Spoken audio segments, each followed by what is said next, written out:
Hi everyone, welcome back to the channel, and if you are new here, welcome.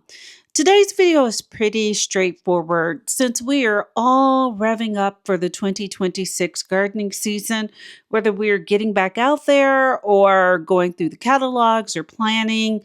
We're getting ready for 2026, and this video is all about 5 must-have gardening tools. So the ones that you will reach for time after time. Now, some of you may have one of these tools, maybe all of these tools, and all I have to say is if you know, you know. Those of you who do not have some of these tools and you decide to try these tools, you will know because these tools will make so many of your gardening chores easier, and some will also make working in your garden easier on your body. So that's a win-win. I will link the products below. So let's just get right into this. Okay, you all, so this list is geared towards the things that we do most in our garden. So digging, spreading, pruning, weeding, cutting, watering, things like that. And the first product is the shovel. But please hear me out on this. Having the right shovel is so important. What makes this shovel unique is that it is a Spearhead shovel. And just to tell you a little story, I have a shovel similar to this, but it is the appropriate size for me. I don't know where it is. Maybe it's in the garage, but I wanted to have it out here. But we've all seen shovels of this style, but not as long as this one. And so I've come outside and tried to dig holes with that shovel, and about, 45 seconds into the dig, I'm saying to myself, why is this so challenging? Why is this so difficult to dig this hole? Oh, I'm using the wrong shovel. And so I'll immediately put that shovel down, go get this pink shovel, the Spearhead shovel, and the digging is so much easier. One of the most difficult things that we do in the garden in terms of labor, especially if you have hard clay or rocky soil, is when you dig those holes. And this one makes it so much easier. I'm telling you, just try it. Maybe it's even something that you can try, and if you're not impressed, you can return it. I'm not sure, but I've had this one for years, and it's been left outside during all kinds of weather. It has not fallen apart. I've hit rocks with it. It has not broken. And so I'm going to read from their website just what makes this particular shovel unique. Because I'm telling you, if you don't have one of these and you dig holes, you're going to want it. Once you get it, you will not want to use anything else. So it has blades that are designed from the ground up to handle your most difficult digging situations while reducing effort by up to 80%. And that's what we want, a reduction in effort. It has a double patented blade profile that gives it the impressive ability to auto-seek the path of least resistance and then gradually ease, wedge, and cut through the most challenging of conditions. The blades are made of carbon manganese steel that is 33% thicker and 25% harder than normal shovels. It is also powder coated with an epoxy resin. After sharpening, it is designed to wear away gradually to make the tool sharper. So as you can see, mine it's actually doing precisely what they describe. And it has a generous forward bent footrest, making digging more comfortable, keeping you from becoming entangled with roots, and it enables the blade to hold more soil. So design looks like a simple shovel, but if you use it, it is head and shoulders above every other shovel I've ever used. It is easier on my body. It makes the job of digging holes in my hard clay, often rocky soil, makes it much easier.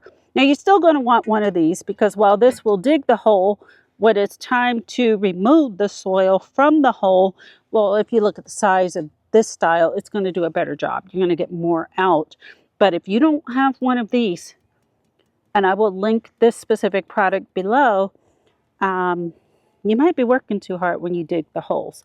However, with that being said, there are some holes that are challenging to dig no matter what kind of shovel you have. And that would be why this bad boy is here. So this is an auger. It's a RYOBI. It operates off of batteries.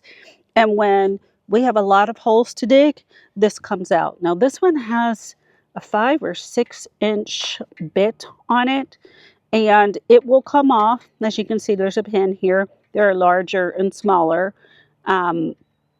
bits, auger bits, I guess it's called, that you can put on here. But this is what we use to dig anywhere from 1 gallon holes. I'll use them for quarts as well, because depending upon the plant, the bigger the hole, especially in clay, the better.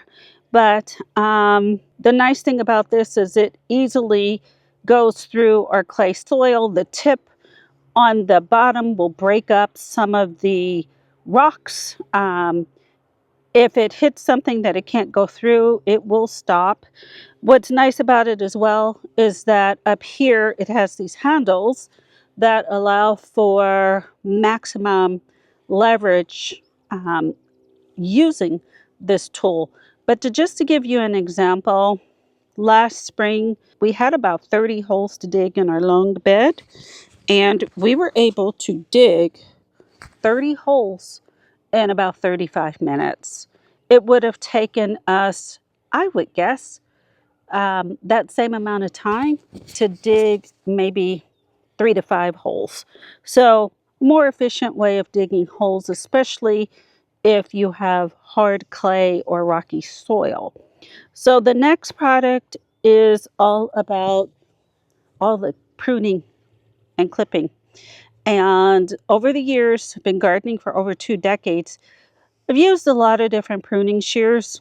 The nice thing about FELCOs is, number one, you can get different pruners that fit your hand. So you can measure your hand and you can get the pruners that is the right size for your hand. And this makes a difference if you're doing a lot of cutting, if you have arthritis or carpal tunnel syndrome. Having a tool that is ergonomically correct for you, it helps. These are FELCO 14s.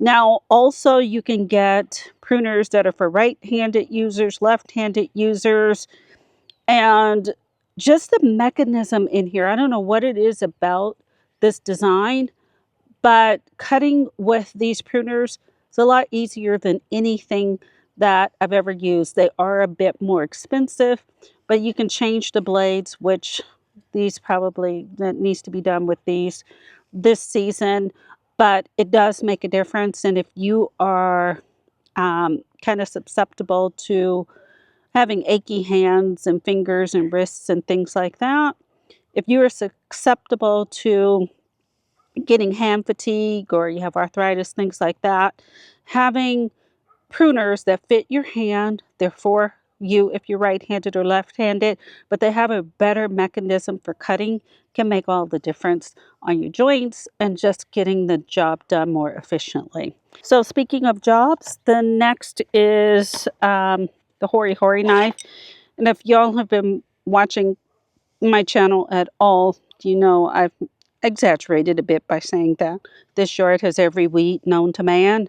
But let me tell you, this will get in there and dig those weeds out down where you need to, because sometimes for the weeds, the roots can be quite extensive.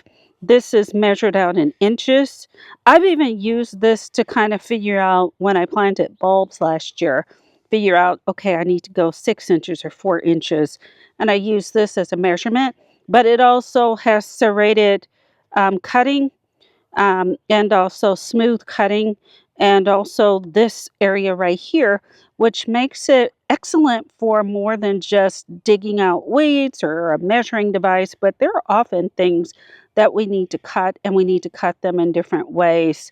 So this Hori knife, Barebones is the manufacturer of this one, and it came with this case and this tab that snaps and it holds it in place. I have one of those holsters that I wear around in the garden when I remember to. Anyway, and sometimes I put this in the holster if it's in the holster. And the product number 5. So these are your excellent products for digging. This is your excellent product for pruning or clipping. This is your excellent product for weeding. You want to have one of these. Um, I wouldn't recommend anything that I haven't used, and trust me, I've bought so many products from so many manufacturers over the years. These are the ones that at this point I will buy over and over and over again. The last product is lightweight hoses. The closest any of our outdoor spigots are to the edge of where I have plants and trees, it's about 90 feet or so from that spigot. And if I want to carry it across the yard from that spigot, it's probably at least 150 feet away, maybe more. And so when you're connecting hoses together, having lightweight hoses makes a difference. I remember my husband, he went to the store to buy a hose because I was like, oh, please pick me up a hose. And boy, that hose he brought back, when it was filled with water, I could barely move it across the yard. And again, that's hard on your body. And I just wouldn't use it. I immediately went online and purchased lightweight hoses. I attached them one to another when necessary because, like I said, they often don't come in enough feet to get across the yard. Yeah, I swear by these because they are so easy to use. I'm not going to pull muscles trying to get them across the yard. The key thing you want to remember is in cold weather, bring them inside. You don't want to leave them outside in cold weather. Okay, well, that's it, you guys. Thank you for watching. I hope you have a great day in your garden and a wonderful 2026 growing season. Bye.